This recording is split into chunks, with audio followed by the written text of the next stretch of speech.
Hello, and welcome back to our virtual walking tour of historic downtown Simcoe.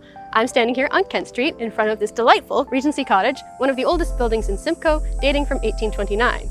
This building was the first post office in Simcoe and also the Gore Bank, which was initially located on the corner of Duncan Campbell's estate, but shortly after his death was picked up and moved here. It has also been the Chamber of Commerce, a Ministry of Transport office, and the constituency office of our MP.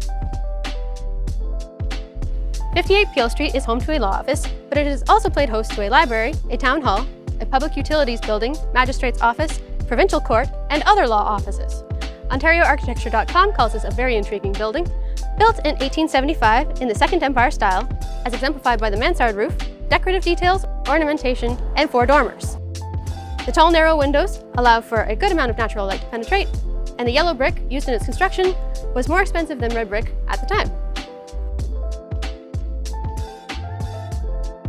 The building was purchased to be a handsome and commodious reading room. It was known as the Mechanics' Institute, a British concept intended to provide education to working men by way of a library, study classes, and lecture hall. First opened as a public library in 1884, books could not be browsed, they had to be requested from a list. The librarian had to put ads in the local newspaper in order to get people to return their books, and periodicals were chained to the reading tables so that folks wouldn't steal them. Hal Donnelly, one of Simcoe's most prominent citizens, hated that he had to spend 5 cents on a library card. He really hated that he couldn't borrow more than 26 books at a time. And he really disliked the raucous noise of the Salvation Army meetings held in the same building. The library, of course, had rules. No speaking, no spitting, no wearing of hats. In 1886, the librarian was fired for inattention to duty and losing too many books. The daily paper was only available for 10 minutes at a time, and Tuesday was Ladies' Day.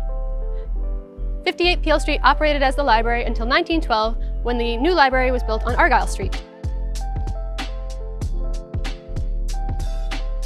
Welcome to Trinity Anglican Church, the oldest church still standing in Simcoe. Built in 1848, the church was later expanded to fit 450 people, has 3 different cornerstones, and has very unusual roof levels. The Anglican Church was the religious home of many of Simcoe's most prominent citizens, including William Mercer Wilson, Duncan Campbell, and Hal Donnelly.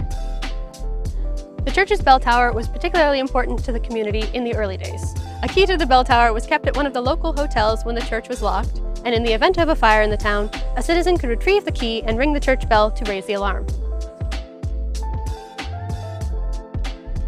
In our next episode, we'll be at one of Simcoe's most important sites, Governor Simcoe Square. Thank you for watching.